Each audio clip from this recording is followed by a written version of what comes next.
ఈ నెల ఆగస్టు 2వ తేదీన American house speaker Nancy Pelosi Taiwan దేశంలో అఫీషియల్గా పర్యటించడంతో చైనా తైవాన్ మధ్య టెన్షన్స్ మొదలయ్యాయి. అమెరికాలను లెక్క చేయకుండా నాన్సీ పెలోసి తైవాన్ లో పర్యటించడంపై గుర్రుగా ఉన్న డ్రాగన్ సర్కార్ అమెరికాపై effect of Russia's war.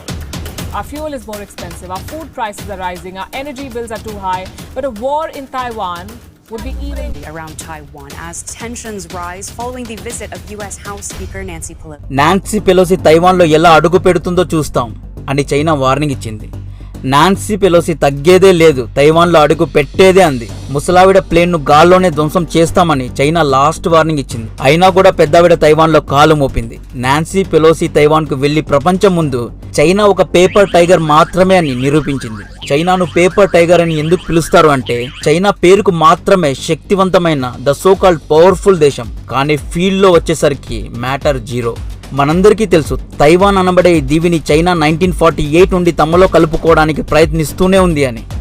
ఈ చైనా తైవాన్ ఇష్యూ గురించి వీరి మధ్య గొడవకు గల కారణాల గురించి నేను చాలాసార్లు చెప్పాను. చైనా తైవాన్ సమస్య గురించిన వీడియో యొక్క లింక్ డిస్క్రిప్షన్లో ఉంది. ఇంకా డీటెయిల్ ఇన్ఫర్మేషన్ కావాలంటే ఆ వీడియోను చూసిన తర్వాత ఈ వీడియోను చూడండి.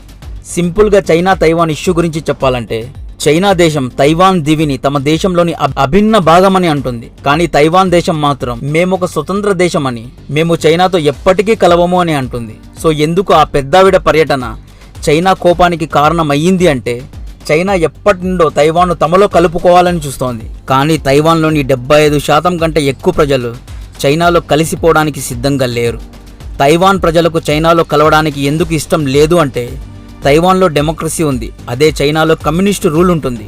ఫ్రీడమ్ ఆఫ్ స్పీచ్ ఉండదు. చైనాలో అణిచివేత ఎక్కువ, స్వేచ్ఛ తక్కువ. కల్చరల్లీ కూడా తైవాన్ ప్రజల సంస్కృతి చైనా సంస్కృతి డిఫరెంట్గా ఉంటుంది. మరి ఇప్పుడు తైవాన్ అనబడే ఈ ప్రదేశం ఒక దేశమా అంటే దీనికి ఆన్సర్ అవును అండ్ కాదు, రెండు. ఎందుకంటే ఇప్పటి వరకు తైవాన్ను ఒక దేశంగా గుర్తించింది కేవలం 13 దేశాలు మాత్రమే. ఈ 13 దేశాలు కూడా చాలా చిన్న చిన్న దేశాలు. United nations, USA, Europe, middle east, Africa దేశాలు, ఆఖరికి భారత్ కూడా తైవాన్ను ఒక దేశంగా ఇంకా గుర్తించలేదు. ఎందుకు ఈ దేశాలు తైవాన్ను గుర్తించలేదు అంటే ఈ దేశాలకు చైనాతో వ్యాపార సంబంధాలు లేదా మిలిటరీ అలయన్సెస్ ఉండడం. తైవాన్ను ఒక దేశంగా గుర్తిస్తే ఎక్కడ చైనా నిరాశ చెందుతుందో లేదా ఎక్కడ చైనా ఫీల్ అవుతుందో అని ఈ దేశాలు తైవాన్ను ఇంకా గుర్తించలేదు. అలాని తైవాన్ బలహీన దేశమా అంటే తైవాన్ బలహీన దేశం అయితే కాదు. తైవాన్ చాలా దేశాలతో అఫీషియలీ, అన్అఫీషియలీ డిప్లొమాటిక్ రిలేషన్ను మెయింటైన్ చేస్తుంది. యుఎస్ఏతో తైవాన్కు ఐరన్ క్లాడ్ అలయన్స్ ఉంది. అంటే ఒకవేళ తైవాన్ పైన ఏ దేశమైనా దాడి చేస్తే తైవాన్కు సహాయపడడానికి అమెరికా వస్తుంది. డైరెక్ట్గా యుద్ధంలో పాల్గొకపోయినా అడ్వాన్స్డ్ వెపన్స్ను సప్లై చేయడం, మిలిటరీ టెక్నాలజీను షేర్ చేయడం, స్ట్రాటజిక్ డిసిషన్స్లో హెల్ప్ చేయడం వంటివి చేస్తుంది. నాటో దేశాల సపోర్ట్తో పాటు భారత్ సపోర్ట్ కూడా తైవాన్కు ఉంది. భారత్ ఎప్పటి నుండో తైవాన్తో డిప్లొమాటిక్ రిలేషన్ను మెయింటైన్ చేస్తోంది. జియో పొలిటికలీ, మిలిటరీ పరంగా కాకుండా ఆర్థికంగా కూడా Taiwan one of the fastest growing ఎకానమీస్లో ఒకటి. తైవాన్ మ్యానుఫ్యాక్చరింగ్ చేసే ఒక హైలైట్ ప్రోడక్ట్ పేరు సెమీ కండక్టర్. తైవాన్లోని TSMC అనబడే కంపెనీ సెమీ కండక్టర్ చిప్స్ మ్యానుఫ్యాక్చరింగ్లో వరల్డ్ నంబర్ 1 కంపెనీ. ప్రపంచంలో తయారయ్యే 24% సెమీ కండక్టర్స్ తైవాన్ నుండే తయారవుతాయి. చైనాలో ఉన్న కంపెనీస్ నుండి కూడా 24 నుండి 27% సెమీ కండక్టర్స్ ప్రతి ఇయర్ తయారవుతాయి, కానీ క్వాలిటీ పెద్దగా ఉండదు. చైనా యొక్క వస్తువుల గురించి హిందీలో ఒక ఫేమస్ కోట్ ఉంది, చైనా కా మాల్ చలాతో షామ్ తక్ నహితో చాంద్ తక్ అని. దీనికి అర్థం చైనా వస్తువులు నడిస్తే చాలా రోజులు నడుస్తాయి, లేకపోతే సాయంత్రానికే పాడైపోతాయి అని అర్థం. తైవాన్లో తయారయ్యే చిప్స్ యొక్క క్వాలిటీ నెక్స్ట్ లెవెల్లో ఉంటుంది. ఈ సెమీ కండక్టర్స్ను smart phones, smart cars, laptops, cameras, data centres ఇంకా చాలా ఎక్విప్మెంట్స్లో వాడుతారు. ఈ సెమీ కండక్టర్ అనేది ఒక ఎలక్ట్రిసిటీ ద్వారా నడిచే ప్రతి మిషన్ యొక్క హార్ట్ లాంటిది. ఇది ఫ్లో ఆఫ్ ఎలక్ట్రిసిటీను కంట్రోల్ చేస్తుంది. సో తైవాన్ పైన యుద్ధం అన్ని దేశాలపైన భారీ పడుతుంది. రష్యా యుక్రెయిన్ పైన యుద్ధం చేసినట్లు చైనా తైవాన్ పైన యుద్ధం చేస్తే దాని యొక్క పరిణామం సెమీ కండక్టర్ను వాడి మెషిన్స్ను తయారు చేసే ప్రతి కంపెనీ పైన పడుతుంది.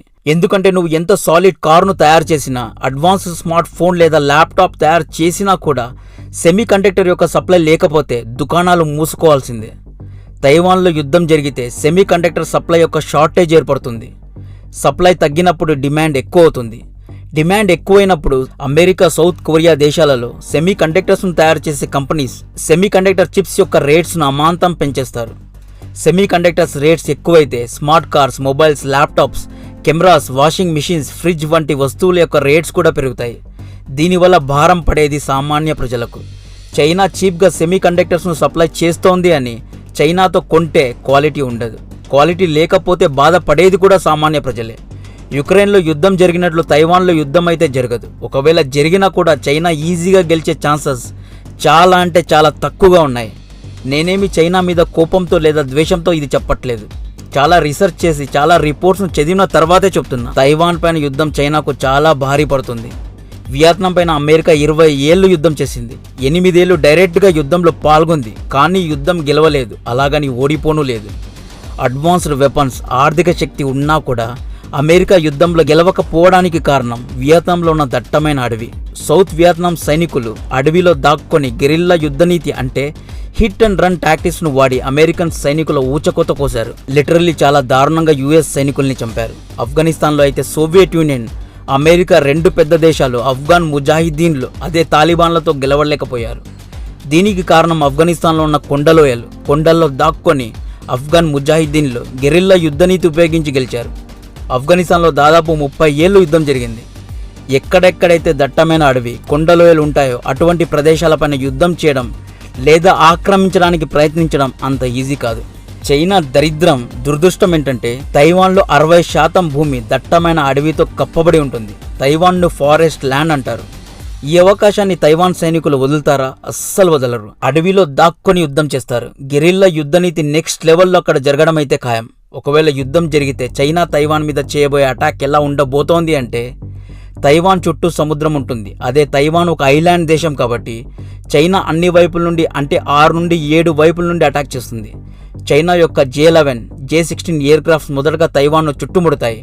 Simultaneously Chinese naval fleets, China aircrafts carriers Taiwan దీవి దగ్గరకు చేరుకుంటాయి. చైనీస్ ఎయిర్ క్రాఫ్ట్స్ మొదటగా అటాక్ చేసేది తైవాన్లోని government buildings, army headquarters and parliament buildings పైనే. తైవాన్లోని పెద్ద పెద్ద పొలిటీషియన్స్ మరియు ఆర్మీ ఆఫీసర్స్ను చంపి తైవాన్ ప్రజల యొక్క కాన్ఫిడెన్స్ను దెబ్బతీయడానికి మొట్టమొదటగా చైనా ప్రయత్నిస్తుంది. చైనా తైవాన్ మధ్య యుద్ధంలో air force and naval force ప్రధాన భూమిక పోషిస్తాయి. ఇక చైనా అండ్ తైవాన్ యొక్క మిలిటరీ కంపారిజన్ను చూద్దాం.